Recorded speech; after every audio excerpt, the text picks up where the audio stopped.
Well, hello there, ladies and gentlemen. Great to see you again. Welcome back to Path to Abundant Living. Ryan Ruff here, your host and moderator. But as always, I've got my right-hand men, and that's Matt Nordman and Scott Morrison of Morrison Nordman Wealth Management standing by. They'll be jumping aboard here in just a moment. But I want to frame up today's conversation. As many of you know that are frequent listeners or viewers of the show, we typically like to tackle these wealth management discussions. But also, in the last handful of episodes, we've been bringing on some just awesome guests from the professional network of Matt and Scott to talk about their unique expertise and what they bring to the table, not just themselves, but also what they bring to the table for that intersection of life and wealth management as a whole. And boy, do we have a great guest that's going to be joining us here today on the show. Today's episode is really entitled Habits of the Top 1%, Timeless Lessons Learned from Sports' Greatest Champions.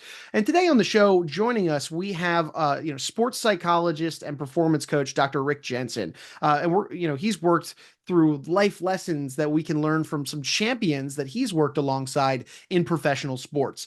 Dr. Rick is a business coach, a sports psychologist. He's also an author who has just had the pleasure of working with some of the top athletes across the top sports all throughout the world. Dr. Rick's golf clients have combined to win 33 major championships, and in tennis, he's trained champions of all 4 Grand Slam championships. He's been featured on ABC, ESPN, CNN. I could go on and on and on. So boy, are we excited to have Dr. Rick joining us here today. But before we bring him out and get into the nitty gritty of the conversation, let's say hi to the guys. Matt, Scott, good to see you this morning. How we doing?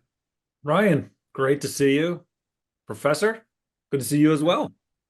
You as well, Matt. Hi, Fellas, we got Ryan. good to see you as always, guys. And we got Dr. Rick Jensen on board today. I know we've had this date circled on our calendar for a little while. Matt, why don't you frame it up for our audience? Why Dr. Rick? Why today of all days? So, why today of all days? Well, so had the pleasure of hearing Dr. Rick at an event earlier this year, and the people that he has worked with, the top of the top. I mean, you say top 1%, we're talking the top 1/10 of 1% or smaller. And we're saying, okay, what are those attributes, habits, things that they do, tactics, strategies, all those things? What is it that they do that we can take in our own life or our business and then excel, maybe not to that same level, but why not at that same level? I said, man, he would be fantastic. I had the pleasure to speak with him. And I said, oh yeah, we have to get him on the show because again, his not only the stories that he has to tell about the people that he's worked with, but just all those things that we talk about, those strategies, tactics, habits, what are they doing and what can we learn and take from them? No, I love it. I love it. So with that being said, Dr. Rick, thank you so much for carving some time out of your busy schedule to join us, and welcome to Path to Abundant Living. Thanks for having me.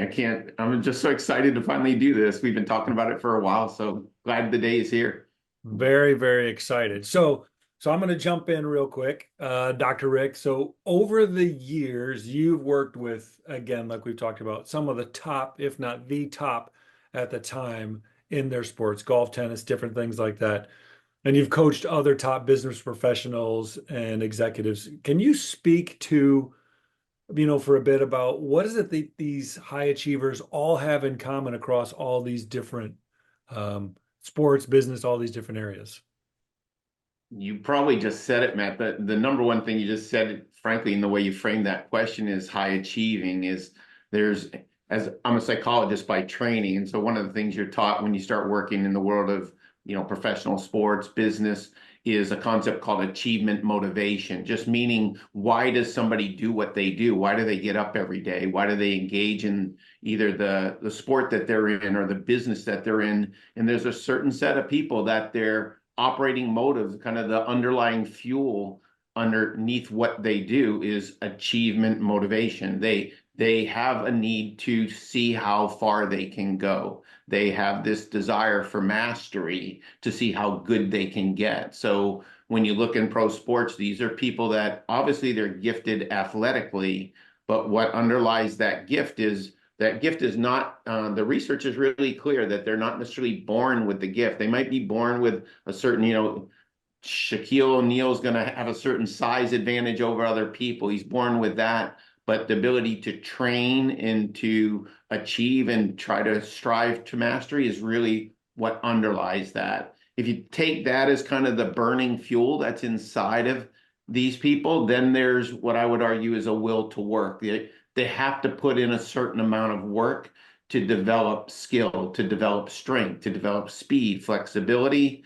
No different than the two of you. I mean, when you think about just your practice and building your practice and the impact that you have on others, you may have the achievement motivation to do that, but you've got to show up every day. You've got to meet with people. You've got to do the reviews. You've got to take the time to build your knowledge and your certifications and your skill set. So that will to work is there. And so someone could be motivated, but if they don't put in the work, and I would say they're going to kind of fizzle out and they're not going to get to the top of the game.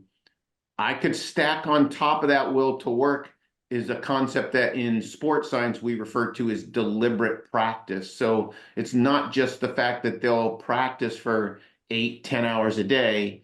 It's that I would say my specialty is very much in how deliberate is each hour of practice. And by that, I mean, if they're going to spend an hour working, they get an hour of production out of that work. And again, that's business people as well as athletes.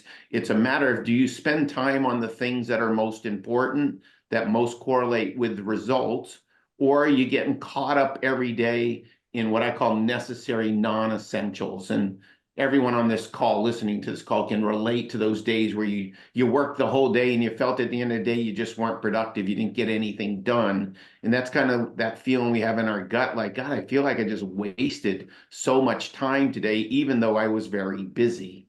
And the best of the best athletes, they've learned to kind of they have an intolerance for that. They're not going to spend time on things that are not producing results. That it doesn't mean these things aren't necessary, but I always say, like, for instance, like the top players I work with on tour, whether it's tennis or golf, they're not booking their hotel rooms. Has to happen. It just, they don't need to be doing it. They're not, calling sponsors and dealing with what shirt do I wear at this tournament on this day. There's activities that need to be done that they delegate to others so that they can really spend their time practicing and playing golf, practicing and playing tennis that way. And probably the last step of that is they're very systematic or routine oriented. So once they know, I need to spend this much time on putting, on chipping, I need this much time in the gym, I've got to take this much time resting and recovering, and I've got to get to this tournament for practice rounds. They have routines that are just like clockwork. So they know I get up every day at 5:30. I'm in the gym from 5:30 to 7:30. With 7:30, I grab some breakfast. I'm at the golf course by 8:15. And then they've got their routines that kind of guide their behavior each and every day. And that's really, again, I can speak oftentimes about how athletes do that, but the top performers I've seen in business, frankly, do all of those same things. They're just doing it in a sales organization. They're doing it in a wealth management organization. They're doing that in a manufacturing organization. It's just a different environment with the same attributes. It's fascinating. As someone who has golfed a little bit, right? You go to the range and the difference between the one thing you talked about, the deliberate practice, or having those habits of, I'm just going to go beat a bucket of balls for an hour, or no, specifically I'm going to work on chipping, putting, or wedge game, makes a significant difference. And again, not trying to equate, but you can see whether it's in the sports world or in the business world, having those habits and routines and deliberateness and that mental toughness to say, okay, what's the old saying is, what got you here won't get you there, right? It's like, okay, I need to change things and be specific about it. So yeah, it's fascinating to hear. Many of us, Dr. Rick, obviously we only get to see the byproduct of all this hard work. We see it either on television, we read about it. We don't have that intimate interaction that you've had with some of these athletes and professionals. What do you see when you're with them what are they spending their time on actually doing? The short answer is the things that are most important. I'll share a story with, this is going back years, but in mid 1990s, Greg Norman was the #1 player in the world from like 85 to 95. And I was on the range with him 1995. And I asked him at the time, I said, why do you think you're dominating? He had been dominating the game for about a decade. He was the Tiger Woods of the time. And I said, why do you think you've been dominating this game for the last 10 years? And he pointed at his chest and he just kind of puts his finger in his chest and he says, right here, pointing at his heart. And I said, well, what do you mean by right here? He says, I want it more. And that's that achievement motivation that I was referring to before. And I said, you want what more? And he says, I want to be number one more than anybody you know. Nobody wants it like I do. Well, at the time, I worked with a lot of guys on tour, and I didn't agree with it. I was like, look, I work with plenty of guys out here. They certainly want it. They wish you would go away so they could take your place. I said, so I can't believe it's want that is really the difference maker. And he looks at me and he goes, well, they don't want it like I do. And I said, yeah, they do. I'll go get them. Wait right here. Watch how many guys I would get. I'll get a line of guys who want it. And he looks at me and he goes, well, they don't do with their want what I do with my want. And I said, well, be specific. What do you mean by that? And he pointed at the ground at the time and at a pile of balls that were on the range. And he says, beat golf balls. He says, there's not one guy out here who hits more balls than I do. He says, I hit more balls in a day. I hit more balls in a month. He goes, and I know I've hit more balls in my lifetime than any of these guys out here. I said, be specific. How many days a week do you actually hit balls? And he said, every day. Every day. He goes, unless I'm in recovery mode when I'm not playing golf, I hit balls every day. He goes, then I'll take a break for 10 days to 2 weeks so I can recover and start that all over again. I said, what time do you get to the range to start hitting balls? He says, 20 minutes before light, like it was a time on his watch. And I'm like, what? He goes, 20 minutes, always 20. I said, well, why 20? And he goes, he says, that's when the light shows up. He goes, you don't waste the day hitting balls. He said, you don't waste the day doing something less important than working on your game when there's light out. And I said, so what time you're getting there 20 minutes before light? He goes, yes. And I said, well, why 20 minutes before light? And he looks at me and he goes, stretching. He goes, my stretching routine takes exactly 20 minutes. I do it along the front bumper of my car, in the parking lot, in the dark, with my headlights on. And he says, and then I finish and I get to the range so I can start the day. And he said it almost like, once I get to the range, the sun's allowed to come up. And then we can start practicing. It was incredibly odd. The key in that's got to what you said is I asked him, I said, so now how long are you going to be out there? He goes, I'm out there till I can't see anymore. And I said, well, what do you spend your time working on? And he said to me, he goes, I work on the parts of my game that cost me the most shots in competition. It was almost like that was his mantra. He said, you got to know what parts of the game are most important, and of those parts of the game, which ones are costing you the most shots, the most outcomes. And that, frankly, is the definition of deliberate practice. Deliberateness means I'm getting production out of the hours that I put in to work every day.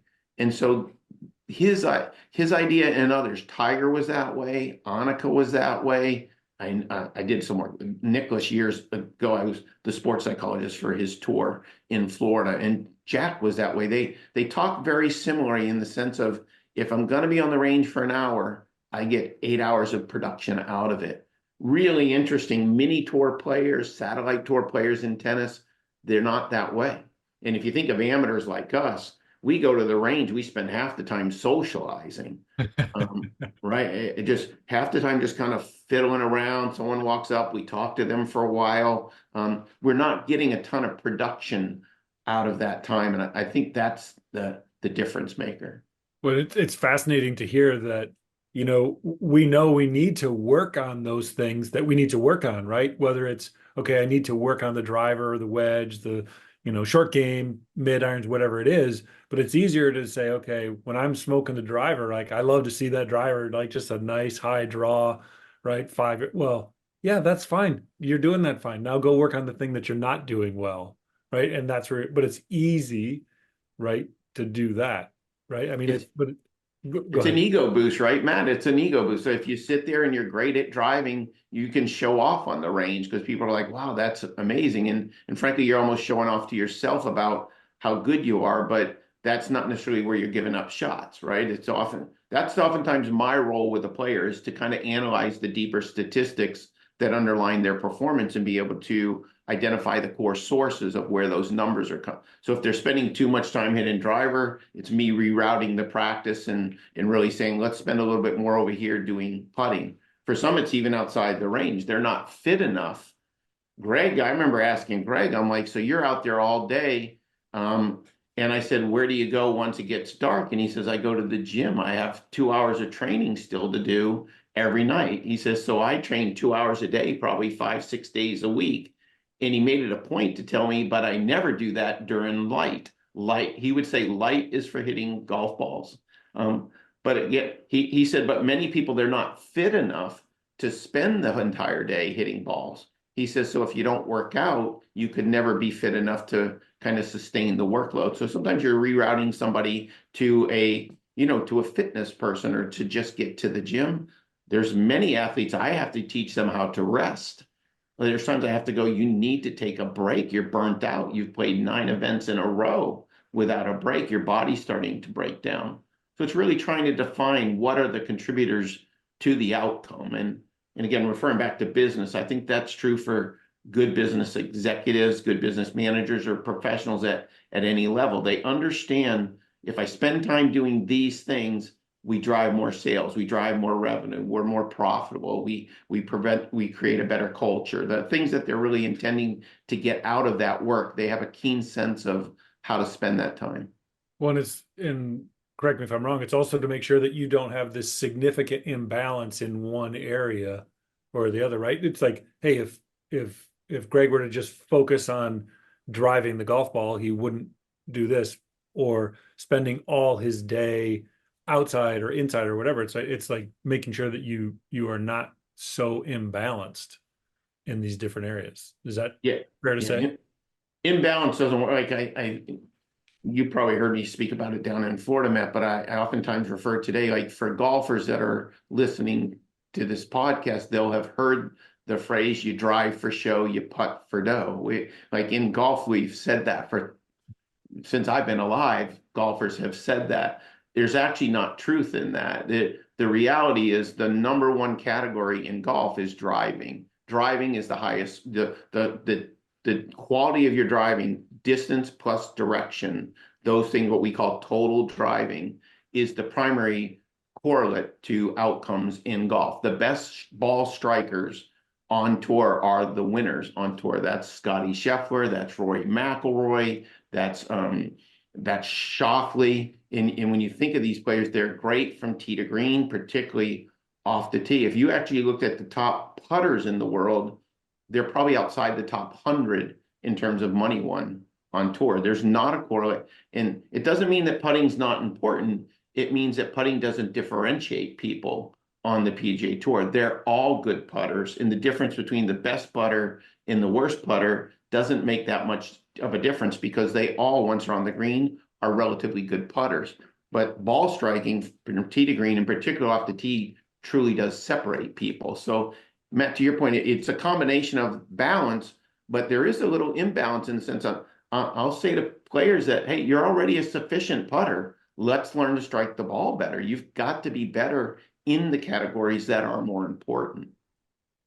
Yeah, to your point, like most people who maybe even just tangentially follow golf have heard of Rory and have heard of Scotty Scheffler. Not many people have heard of Denny McCarthy, even though he's a great player, but arguably the best putter on tour. And Top putter in the world, right? Right. Exactly But right. most people he's not a household name like the others. So speaking of Tiger Woods' dominance, in the early 2000s, and you've spent so much time in professional golf, why was he so dominant? And then, what changed and caused him to decline so much? Obviously, he's had some injuries, or the car accident, but what do you see there? Well, probably all the things we've been talking about thus far Tiger is the poster child for that from the time he was a junior golfer. You talk about his achievement motivation, his will to work, his passion for just golf itself. He just enjoyed golf. There's a lot kind of written and talked about in terms of his dad's kind of pushing him, but his dad really was there more as a support structure. And I think Tiger's own desire to be a champion in golf was set early on. So I think he had the attributes certainly to be great. He had the work ethic. Tiger's the most fit golfer I've ever been around. I mean, if you would see Tiger in a gym without a shirt, he looks like Marvin Hagler. I mean, he would look like a professional boxer, is how fit he was. He would run several miles every day. I'd be at tournaments and you'd see Tiger coming in again at a tournament, in a tournament round. He'd go jogging in the morning, first thing in the morning. If you were down in the gym, he was going to be in the gym working out, and he would have had just run 5 miles prior to doing that on a day of a tournament round. Incredibly fit.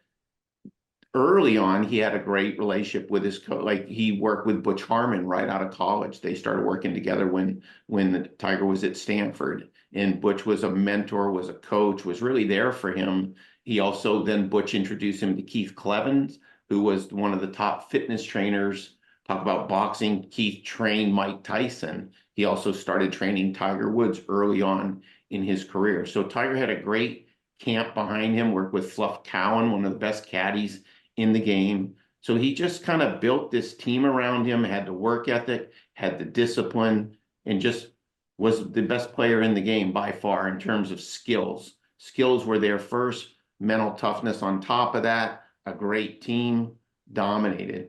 I would say if Tiger has an Achilles heel, it's what I refer to as relationship management. The ability to sustain relationships is important for anybody, but particular people in high performance arenas, because you need support systems, you need structure, and you don't want to have to change things very often.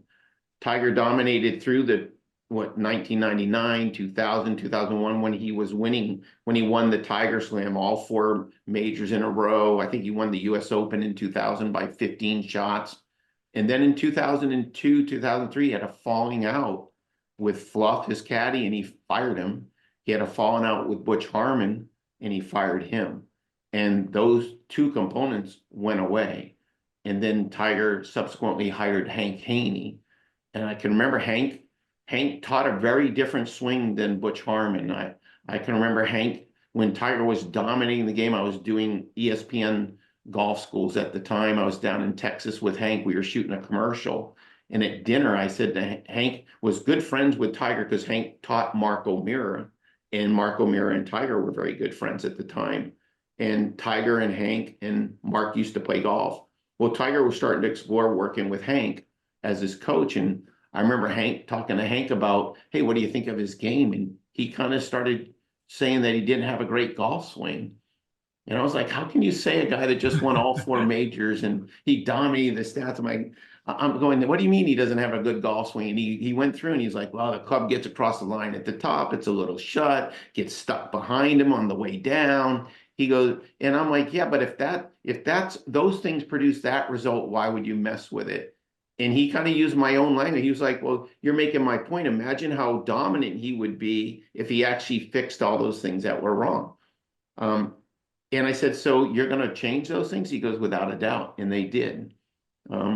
So the next few years was kind of a slump for Tiger. 2004, 5, he didn't play as well. And to Tiger's credit, he learned a different swing under Hank Haney and mastered it and got back to the top of the game 2007, 8, 9.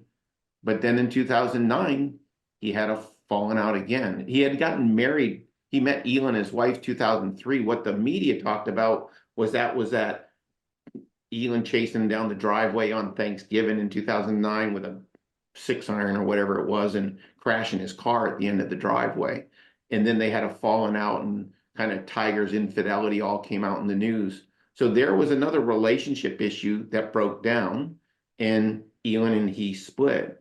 At the same time, Tiger also, again, he was working with Steve Williams as his caddy now. He fired Steve Williams. They split. He also let go. He fired Hank. Hank will say he fired Tiger, but the 2 of them split as well.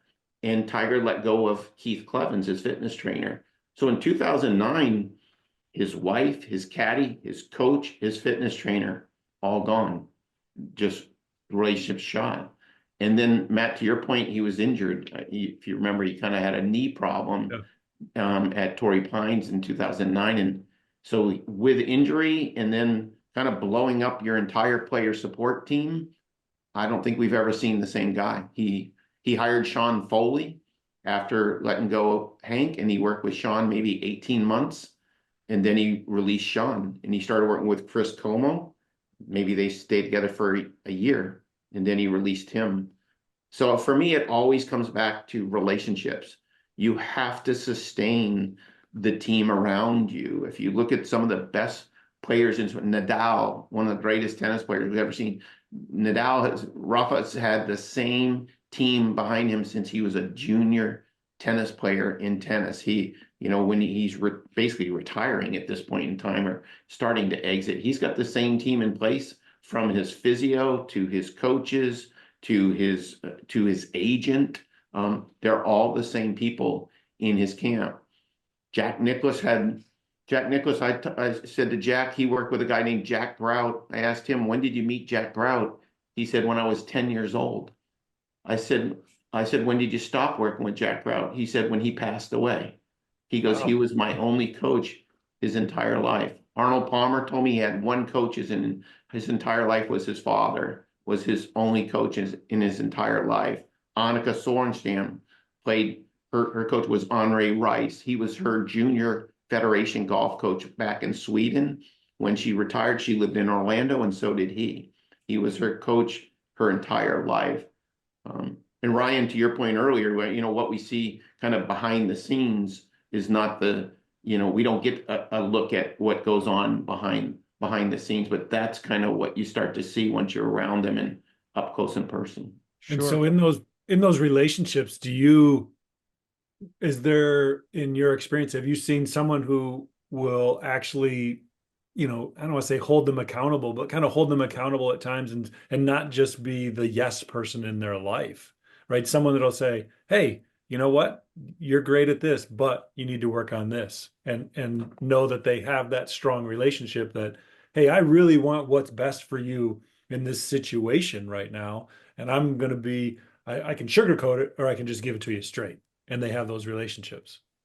You would hope so, but I think that's the challenge, particularly in individual sports. In individual sports, when you work, you're working for the player because the player's paying you. Maybe their agency pays you, but basically it's coming out of the player's paycheck. So your boss is the person that you're trying to hold accountable. And I think then it just comes down to integrity. It's the integrity of the professionals around. I think for Tiger, one of the things that really hurt him was his father passed away.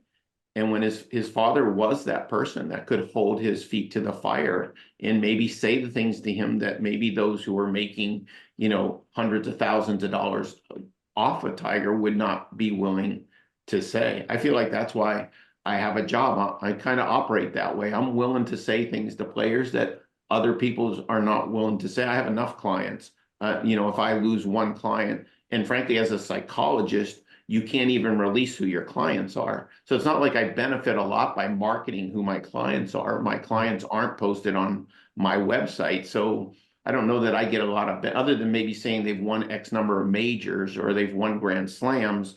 I'm not necessarily using my relationships with players as a marketing tool. Golf teachers are, tennis instructors are. I remember I had a player on the WTA tour in tennis years ago that she was top 3 in the world through most of her career, was maybe playing a little worse, went down to like top 5, 6, 7, but still a top 10 player on tour. I would be practicing with her and her coach, and we'd be on the court, and she just had no motivation to even be there. She wasn't playing as well. And at one point, I just kind of had a conversation with her. I'm like, are you enjoying this game anymore? Like, do you even enjoy it? And she's like, I hate it. She's like, I don't really enjoy it at all. And I'm like, well, what are you doing? Why are you still playing? She had millions of dollars in the bank, didn't need the game. And she's like, I'm just good at it. Who would ever quit the game when you're playing at the level I play at? I'm like, You would. You have a whole another life to move on. What are the other things that you would want to do? And she had unreal interests outside of tennis, that she was almost like, one day I'm going to do these things. I'm like, well, one day could be now. Why wouldn't you just do that? And she's like, no one's ever said anything like that to me. Well, do you think we could do it? And we did. We planned her exit, and she exited within 6 months. She was so excited that somebody was asking her about planning her next life. But her agent never spoke to me again.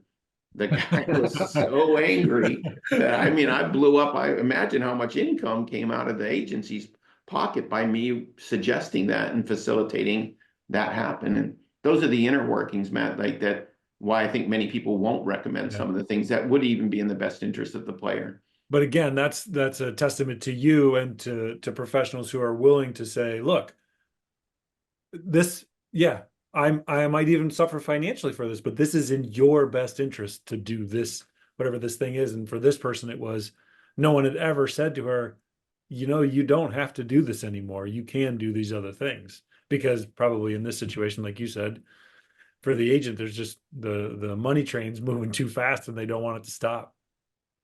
So. Well, you and Scott deal with it very similar. I've been around a lot of financial advisors through the business work I do, right? I mean, it's no different than the two of you when you talk about helping clients, give and spend fearlessly. When you talk about giving, and now you're going to take a certain amount of money and give it away, and now you're not managing that money, and that impacts the pay that the two of you get through your wealth management firm. You kind of like at the core of relationships is, putting the client first and what they're really looking to do. It's one of the things I think we're trained as psychologists. I'm sure you're trained that as financial advisors. And so when you're doing that, there's a point where, right, I think there's many wealth management firms would be like, hey, wait a minute, if that person goes and creates an endowment or a foundation or a charity or a scholarship, and they take $2 million to do that, how's that impact our revenue as a firm?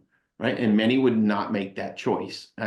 It comes down to integrity, and hopefully the clients on the other end are shopping for that. I think that's what they're looking for from advisors like the two of you, from advisors like me. Yeah. Well, and the other advisor on this call does have a little history in the psychology department as well. Oh gosh, don't go there again. It's been too long to give me any more credit for that. He's very humble, but he has a master's degree and spent 10 years working with at-risk youth. So he does have some knowledge. Yeah.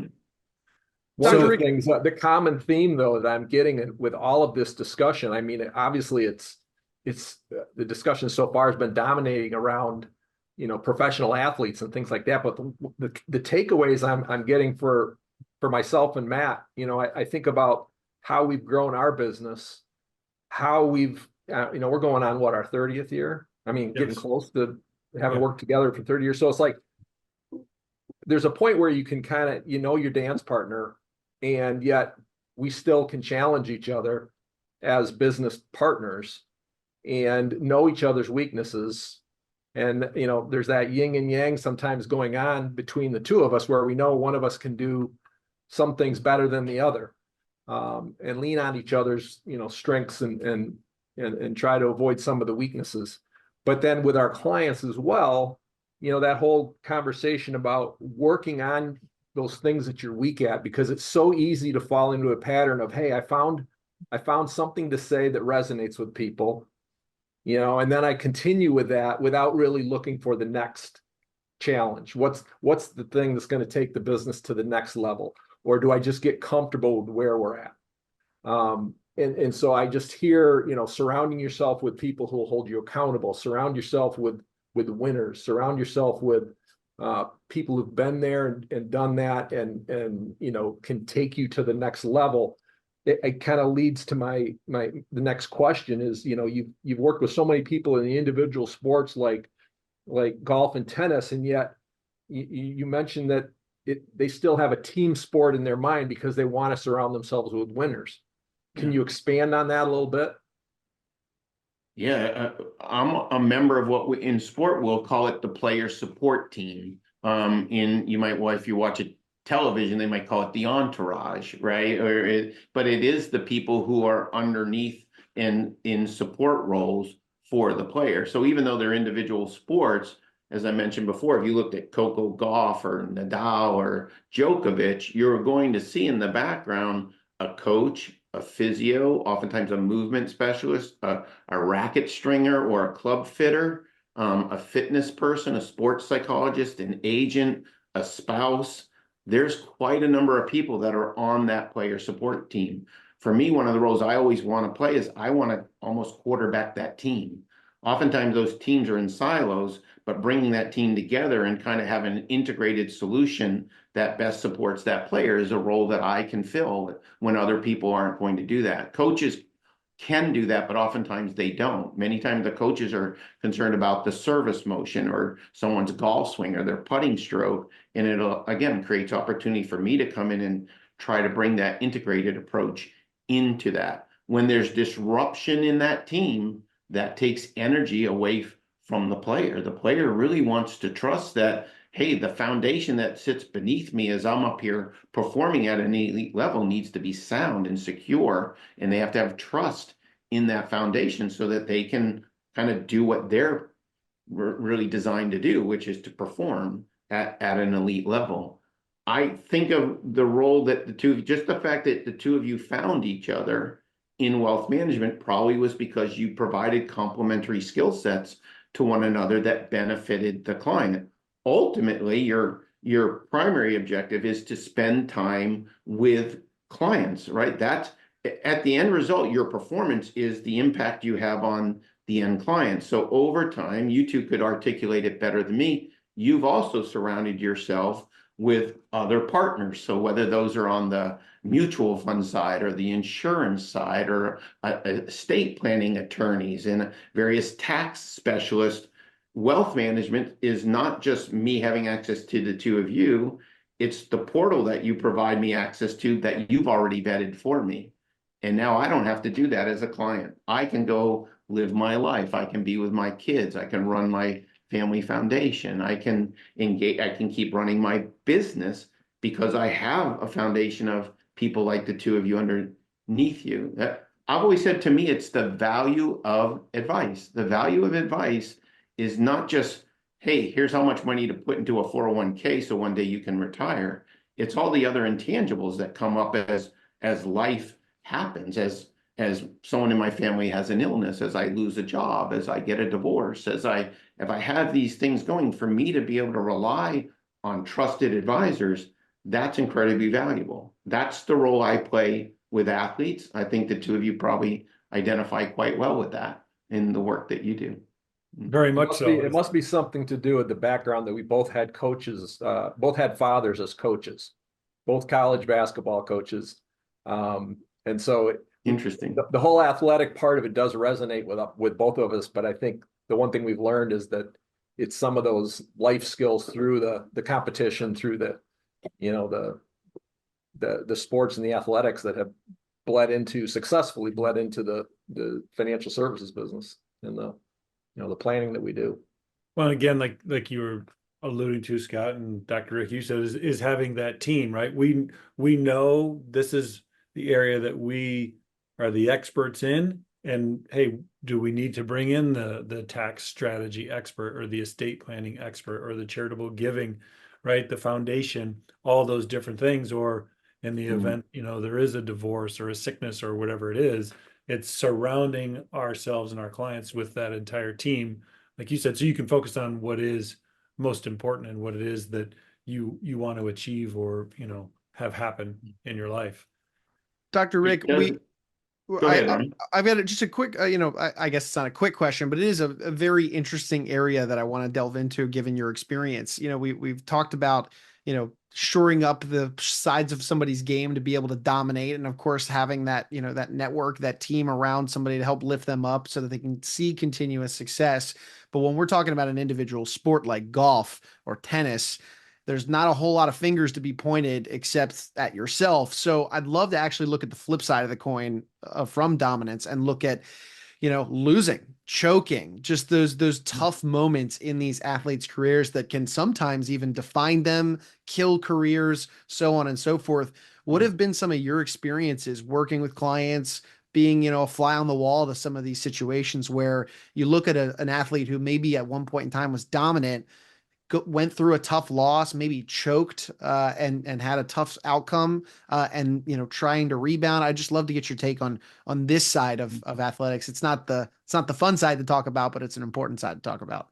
Well, as a sports psychologist, it's certainly the presenting issue very often. As soon as someone experiences a significant choke, whether their caddy, their spouse, their coach, oftentimes be like, I think this is in your head. And many people will conclude that. Then that's certainly the referral I or someone like me is going to get. It's that moment where, Rory McIlroy recently kind of three putted 2 holes coming down the stretch to lose another major, so what causes that? Interesting, Ryan, what I found, and as a sports psychologist, I would benefit by most of those things being mental, because my toolbox is full of how do you deal with the attention and the anxiety and the pressure coming down the stretch in the moment when the pressure increases. Because there's certain things in terms of managing your heart rate, managing your thought process, managing your attention, not focusing on the score, that are mental skills. Believe it, I wrote a book in golf called Easier Said Than Done. It's a real easy read. It was really written for amateurs to kind of understand, are they choking or not? The working title for the book was actually "You're Not Good Enough to Choke." It just was a mean title, so we didn't use it because it was just mean. But the message in the book is very much that choking, what we see at, when someone misses some putts coming down the stretch or hits a couple drives out of bounds, we think of it as a choke, and I get referrals for it and start that process of identifying. But the key in that is identifying, was it your mind, your thought process, your attention control, your anxiety, your heart rate causing that? Or was it that you had what I call a weak link that couldn't sustain the pressure of the moment? 95%, even on tour, it's a weak link. I can almost show, you can go back in time. Greg Norman, when he, at the 1996 Masters, where he gave back, he had a 6-shot lead on Nick Faldo coming down the stretch. And then his ball striking just left him. His short game didn't leave him coming down the stretch. His ball striking left him. But if you actually looked at his ball striking stats at the time, he was ranked like 150th on tour out of 180 guys in terms of like his tee to green ball striking stats. What you really see happen is pressure picks away at weaknesses. And so the answer is yes, in fact, it was a choke, because he played a terrible last round on Sunday. But do I sit him on a couch and talk to him about his self-talk, talk to him about his visualization, talk to him about what he was thinking in his head? Or do I fix his ball striking? Because why didn't your putting break down in the same moment? Why were you still chipping the ball unbelievably in the same moment? So if it is mental, you tend to see the mental impact go across all parts of the game. But Dustin Johnson in 2015, three putted on the 18th hole to kind of lose to Jordan Spieth. And all the talk was about, he choked, he three putted. He had just from 12 feet, he three putted at the time. But again, if you looked at his putting at the time, he was a horrendous putter. He was not a good putter going into that. On the same hole that he three putted, he hit a drive like 340 yards right down the middle. And then he hit a 5-iron from 250 yards to 12 feet. So if he's choking, why didn't he choke on those 2 shots? But he did in putting. And that's really the role I play, is trying to sort through, yes, you in fact did choke by standards, but what's underlying the cause of that? If it's mental, we're going to work on certain mental skills, but more often than not, it's not. It's usually an actual skill that is vulnerable to pressure that way. I'll draw one last parallel that Matt and Scott, you guys do that. I feel like what I do that with golf skills. I again feel like the two of you do that with someone. I do it with their golf portfolio. You do it with their life portfolio, their financial portfolio. So if I come to you and I'm anxious about finances, well, is that because of my portfolio? Is that because of my spending? Is that because of my health and my illness? Is that because I just got divorced? Is that like there's a lot of factors that come into my security in terms of my own life. I kind of am relying on someone outside of it to look at it with more clear lens and kind of figure out which of these aspects of my financial chain do I have to shore up. I feel like we do similar things in a lot of means, just with different clientele. Yeah, there's a lot of crossover there. And I know if you have time for just maybe one more question, I know we've taken a lot of your time. So with everything that's happened in the world, from the financial crisis in 2008, 7, 8, 9, COVID, inflation, working from home, politics, and everything, how do champions manage adversity, right? Because it's going to hit all of us in different ways, shape, or form, whether it's business, family, or in sports, right? All the different things. So what are those similar strategies and tactics that you've seen that those and top level executives and in the sports world, what do they do to when they face this adversity that we're all going to face? There's some mental things they do, and then there's some, let's call them preparation things that they do. So in the moment when they're faced, if adversity appears in the moment that they didn't expect and couldn't anticipate, I would say they do two things. One is they determine what's in their control and they control the controllable. They have the ability to kind of all of a sudden they get a bad tee time at the British Open.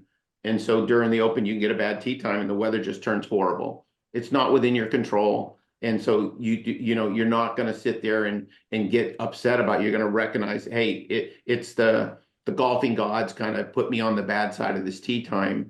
And then they're going to focus on opportunity. They're going to try to play the best they can against the field because we're in the same weather that way. So they stay very positive in terms of where's the opportunity within the threat, and they control what they can control. And that's in the moment. What many times fans don't see is what they do behind the scenes to prepare for that moment. In other words, many things that look like adversity from a fan perspective can be anticipated. And if they can be anticipated, they prepare for it in advance. We call it transfer training.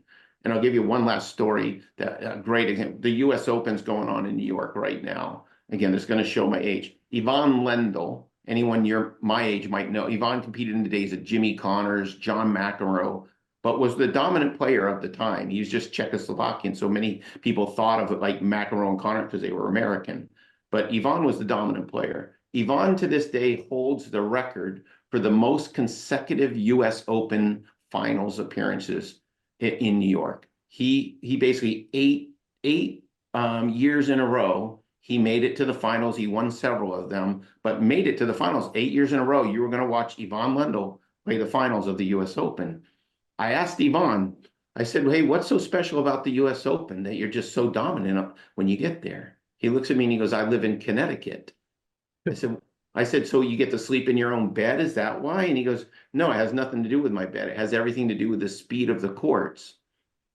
I'm like, what does Connecticut have to do with the speed of the courts?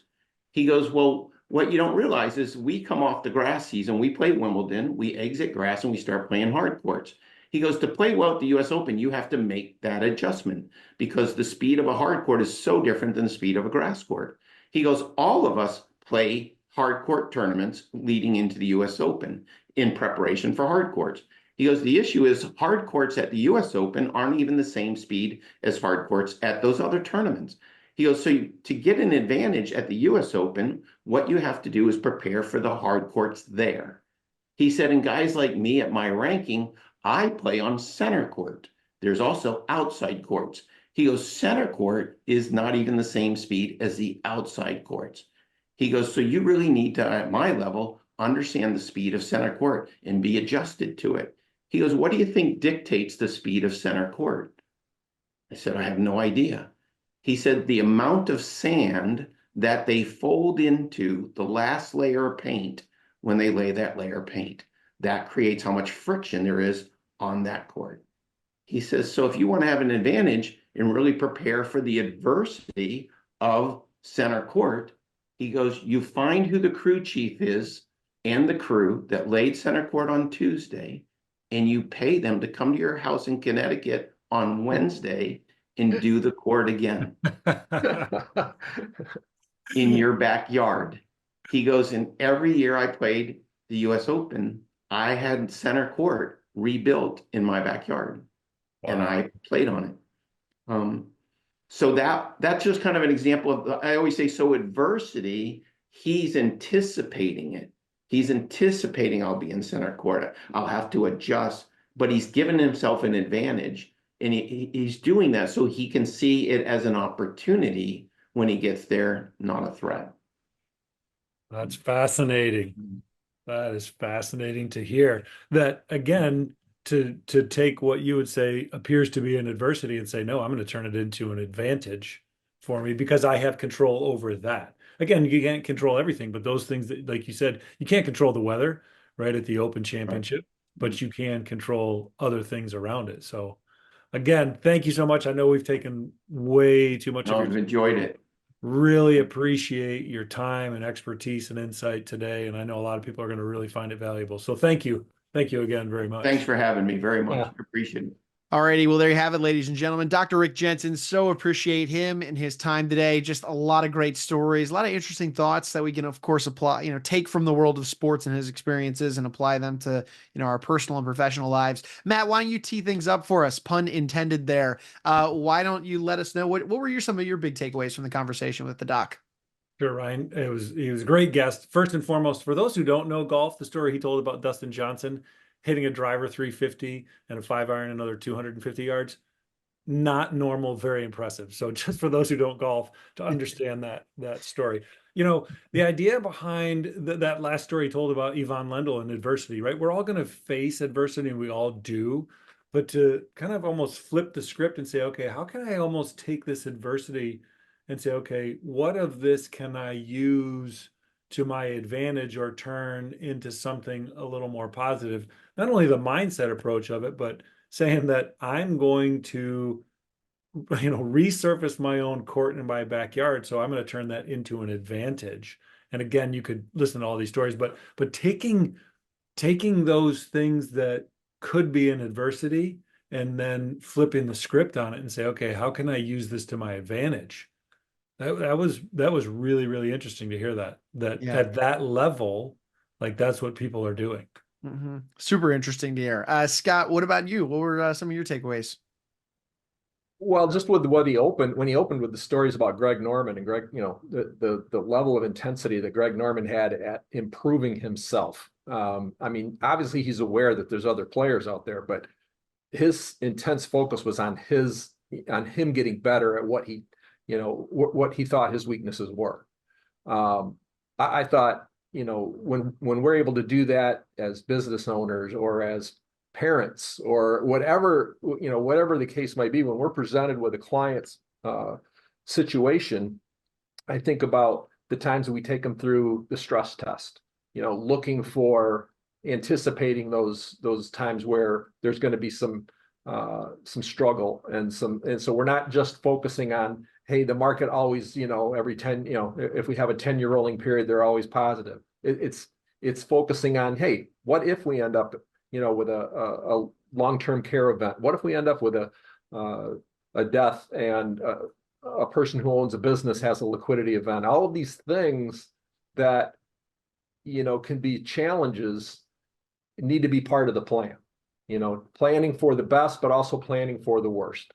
And that's what I see, at least, in this discussion, was that the top of the top are always looking at shoring up what those weaknesses are to be ready for anything. Mm-hmm. I love that. I love that too, because again, there's so many times where you and I know, Scott, when we see something, it's like, well, this is working really well. Or when we meet with people or that business owner, it's like, hey, but here's some areas that if you shore this portion up, it's even going to be that much better for you and your family and the business. And then you start, as we talk about all the time, that generational impact that's going to then just be, the ripple effect from that's going to go even further and further. So what about you, Ryan? What would you take away today? Well, yeah, no, kind of, cut from the same cloth there. He had a little phrase there: pressure chips away at weakness. And I think we all knew that, but it was just really interesting to hear him utter that phrase that way, because I mean, I'm a golfer. We've talked about this offline, guys. I enjoy playing the game, and it does always seem to, when maybe a moment comes, whether it's golf actually or not, a moment filled with pressure, it's usually the pressure is going to ultimately exploit the weaker part of your game or the weaker part of your skill set as a whole. So yes, by shoring up those weaknesses, making sure you allocate times towards them rather than leaning into the thing that you feel good about so you can stroke your ego and pat yourself on the back. It was really nice to hear him say that and kind of kick myself in the butt a little bit to say, hey, maybe I should go work on my short game a little bit. Yeah, But that's no, good. it's really, Yes. really interesting to hear him some of his stories and his lessons, certainly. Yeah, I could have talked to him for a long, long time, definitely. Likewise, likewise. Well, guys, look, as we always do before we sign off, for anybody out there that's interested in opening up a conversation with you and your team to maybe talk further about something they heard on this show or a conversation with a guest, what would be the best way somebody can open up a dialogue with you guys and have a conversation? Traditionally, pick up the phone, 517-333-7967, or our website, morrisonnordman, with two N's at the end.com. And you can go on there, look around, and you can click to schedule a phone call or an appointment. Fantastic. Well, gentlemen, I appreciate you both and your time. Again, of course, Dr. Rick Jensen with us today. Such a great conversation. Fellas, I will see you back here on the next one. Have a great day. Thanks, Ryan. We'll see you. Thanks, Ryan. All right, see you guys. And hey, folks, we're going to take a final moment, as we always do, and thank you, our audience, for stopping by and being with us. If you enjoyed today's discussion with Dr. Rick Jensen, make sure you subscribe to the show on the platform you checked us out on today so that you don't miss out on any future conversations on this show. But for Scott, for Matt, and Dr. Rick, I'm Ryan. We're going to go ahead and say so long now, but we appreciate you being with us today on Path to Abundant Living.